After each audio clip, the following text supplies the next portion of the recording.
Hey guys, welcome to another episode of Ljs Garage. Meet the race car that you can drive every day, the BMW M3.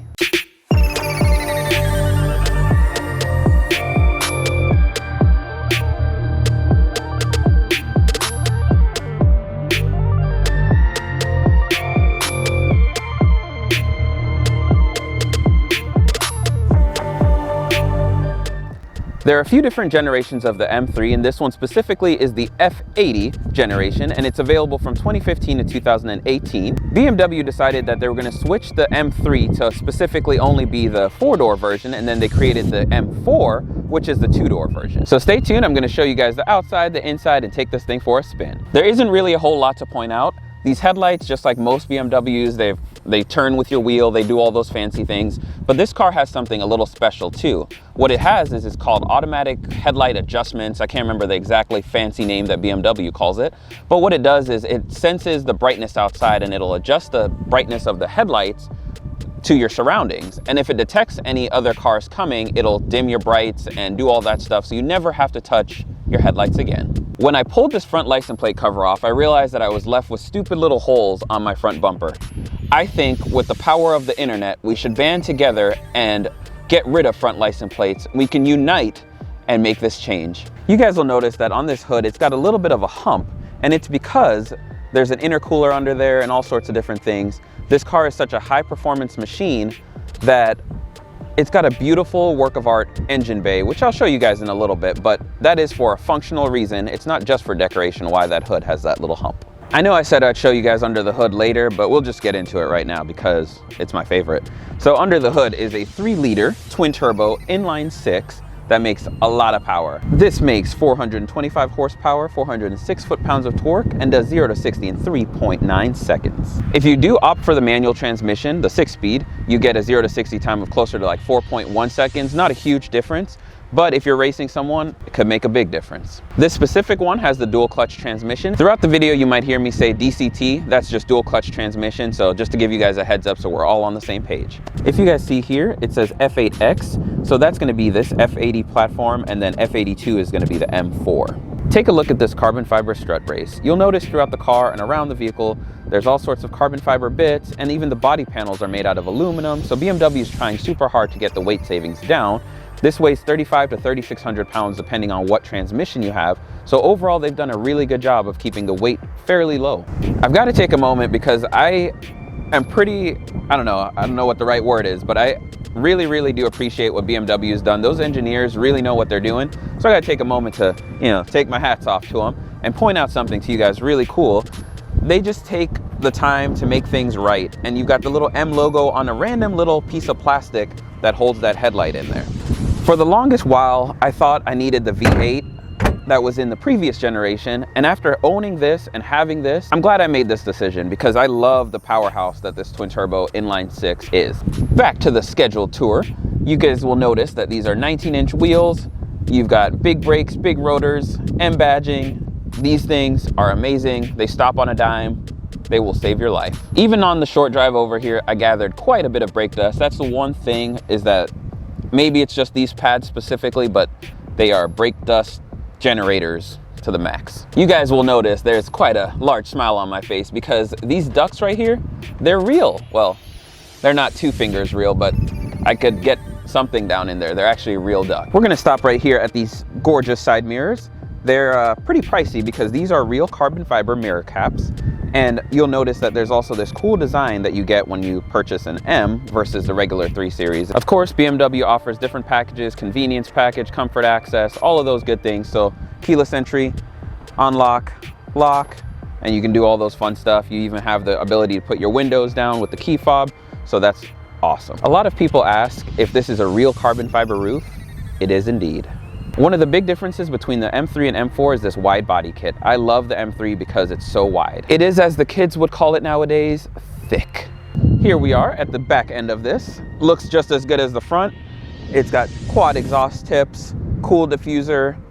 There's really nothing else. Cool LED taillights. It's even got the cool thing where you can kick under there, open up the trunk. There it is. One of the big reasons that I ended up going with the M3 over the M4 is just because I like the back seats, the practicality. It's a 4-door sports car. That's the best thing in the world. As you can see, there's plenty of cargo space, just like a regular 3 Series. And I'll show you guys by moving this bag over that way.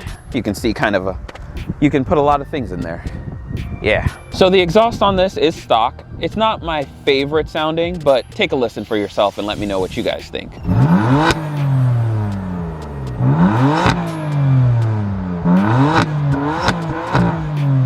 Here I am in the back seat. You guys can see I've got a good bit of leg room, no problems here. This is set for someone that's like 6'3" and I'm 5'9", so I'm comfortable back here. Ignore the baseball bat really quick, but you do get heated seats. And then the rear passengers can fine tune their climate adjustments just a hair. It is not 4 zones, but who needs 4 zones in a car this size? So now we're on the inside, and I'm gonna point out a couple things, but just the major things that stand out to me. If you guys haven't seen any of my videos on like the 328, the 340i, a lot of the infotainment system for BMW is about the same, so I won't bore you guys with all of those features, but just point out some of my favorite things. So if you're interested, be sure to check out those videos. I'll link them in the description below, but go show those videos some BMW love. You guys will notice there's some carbon fiber, you guys will notice there's a lot of carbon fiber accents, plush materials. Everything is just well designed. Even the steering wheel feels good. Overall, great interior, and I'll point out some key things. Here we go. Check out the Harman Kardon sound system, which this thing bumps. Take a look at these M-style seats with adjustable bolsters. You'll notice down here you've got your safety features, you've got your lane departure, your collision avoidance, and then your blind spot monitoring. This button right here is actually where you would set your automatic headlight. You push that and it's in auto mode. This is where your headlight controls are. On the left, you'll see you're missing a couple things. That's actually just for your fog light. This is one of the best steering wheels that you'll ever hold in your hands. It's got a couple different things which I'll point out, but the first thing is going to be these paddle shifters. They do get in the way sometimes when you're shifting and you hit the wiper blade stalks, but not a big deal. You get over it really quick. But look at the stitching detail. That's so nice. And this is heated, by the way.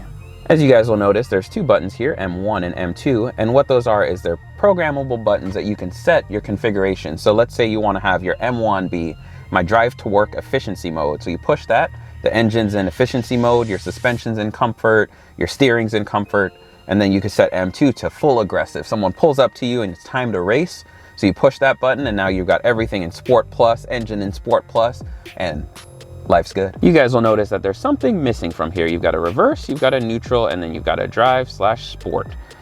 But where's your park button, you might be wondering? As you guys can see, that's in drive.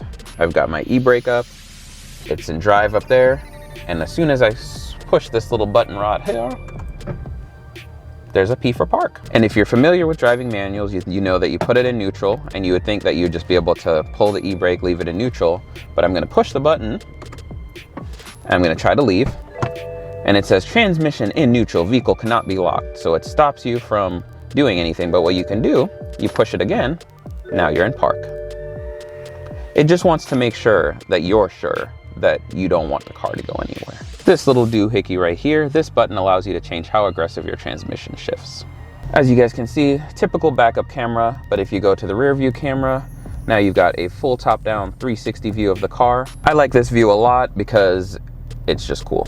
But then if you go ahead and hit your side ones, now you can see what's to the right and left of you. Pretty cool camera features. Just thought I'd point that out. As you guys can see, you've got a heads-up display, and I have a couple different settings on mine, but whenever I go to my M2 mode, you'll see that now I get my tach, and now I can watch it rev, and I get my little shift lights and all those cool things. So if you're in the normal mode and not in M view, you can actually get your audio to come up, and you can actually adjust and switch songs and do all that. There's a couple more things that you can do, but I won't bore you guys with all that right now. Another cool thing with that heads-up display is it actually reads road signs, from what I've heard. Some of it's GPS, but it knows the speeds on the roads you're going, and it'll actually change as soon as it picks up a road sign. And so you'll always know when you're speeding, and you can actually set it to whatever interval where it flashes and tells you now you're going 5 miles over, and it'll start flashing and turn red, all that good stuff. But have you guys ever thought about what happens when a cop pulls you over and he knows that you have a heads-up display? Oh no, it looks like I am being pulled over. I should probably pull safely to the other side of the road so that I can lawfully receive my speeding ticket. Hey, good day, officer. Do you know why I pulled you over today? Because I let you? Real funny guy. Do you know why I really pulled you over today? No, I don't know why I'm being pulled over. Was it for driving too slow? I'm pretty sure I've seen one of your videos, and I remember you vaguely explaining that the M3 has a traffic sign reading heads-up display that tells you the speed limit everywhere you go. To my understanding, I do not believe so. So I decided I'm gonna give you one ticket for speeding, obviously, because you lied. The other one is gonna be for being a BMW driver. Thank you, sir. I know you're just doing your job. I promise I won't speed anymore. Damn BMW drivers not knowing how to use turn signals and stuff. The first thing is whenever you have this thing in Sport Plus, Sport Plus, Sport Plus, Triple Sport Plus, everything is as aggressive as it can be. What happens is, and you're in manual shift on top of that, is the car gets a little jumpy. It wants to go, and it's almost like you're driving with someone that doesn't know how to drive a manual transmission, so they're not quite sure how to work the pedal and clutch. So I'm going to show you guys what happens real quick. So let's say you're just trying to like get off and you just give it a little gas and it's not, you end up doing this. And it drives me crazy because it happens sometimes and you're like, oh, I just want to give it a little gas, but then you're in Sport Plus, so you got to remember that it wants a lot of gas. And it's fun, and it's fun to mess with people, but this car can get out of hand really quick. There's a really cool trick though, that if you have everything in like normal mode, let me switch everything back here. And like I said, normally you put your foot on the brake, car comes to a stop, nothing happens. But what you can do is if you blip the throttle, just a quick little love tap, the car starts to coast like 1 to 2 miles an hour, and it acts like it does have a drive gear like a normal automatic. So that comes in handy if you're in a lot of stop and go traffic. You just got to remember, light blip, not a big blip. These paddle shifters, they are great, very responsive, very fast. Everything feels good. I've never had any problems with them. And I've got to say, everyone that I've given a ride to has also echoed that these are pretty awesome, quick shifting. And when you put it in the, third setting for aggressiveness, then things get really fun because it's just bam, bam, bam, and it throws you in the back of your seat. The next thing, suspension. It says comfort on there, but this isn't like a normal BMW level of comfort. This is like a car that's stuck in sport mode, and then you put it in like Sport Plus. Talk about hurting and rough and harsh ride. That's exactly what this is, but it's a very stiff chassis to begin with, so you feel everything on the road. Comfort's a lot better than Sport Plus, but marginally. The big brakes on this thing, they work amazing. I won't say how fast I was going, but I was going fast on a close course in Mexico. Like, this is the fastest braking car that I've ever had the pleasure of driving, and now the pleasure of owning. And I've got to say that BMW makes awesome brakes. I know they're not Brembos, but these are fantastic. It does have launch control. I haven't tried it out yet. I'm not ready to ruin my tires, and it's ridiculous. Someone tells you that this thing does 0 to 60 in 3.9 seconds, and that sounds fantastic. But when you're actually sitting in the seat and feel what that actually feels like, it's a lot more terrifying. So my traction control stays on, no launch control.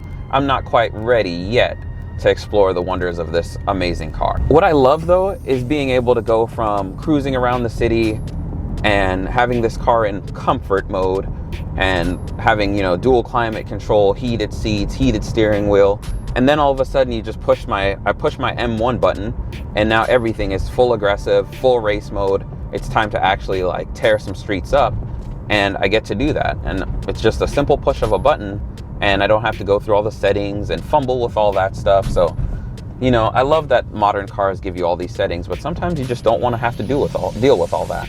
As I said earlier, I debated for a while as to whether or not I wanted to get the V8 version of the previous generation and just be done with it, because I love the sound of the V8. I don't like the fart noises that this exhaust makes, but I do love this powertrain itself. So you kind of win some, you lose some, and I know people have the aftermarket out there for pretty solid sounding exhaust, but I don't think it's worth the money because I don't think that this car will ever sound spectacular.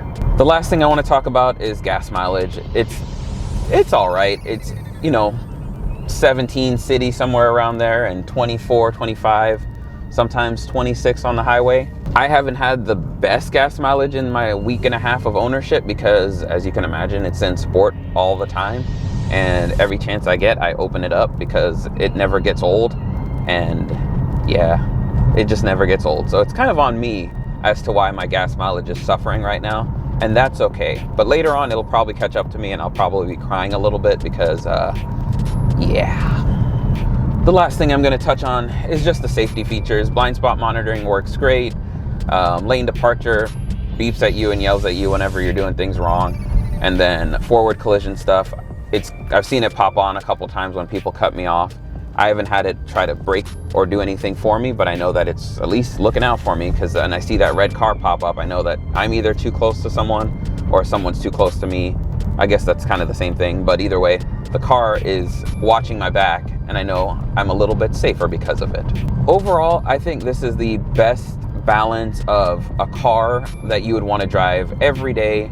And if you wanted to build the crap out of it, then you could. I mean, for 600 bucks or so, you could get this thing tuned, and now you're making 500 horsepower out of a car that you can drive every day, hop in, and heated seats and all those fun stuff. And I mean, that's kind of hard to beat. I've wanted one of these cars for a long time. I've been an M car fan for, gosh, 92 when I was born, somewhere around there.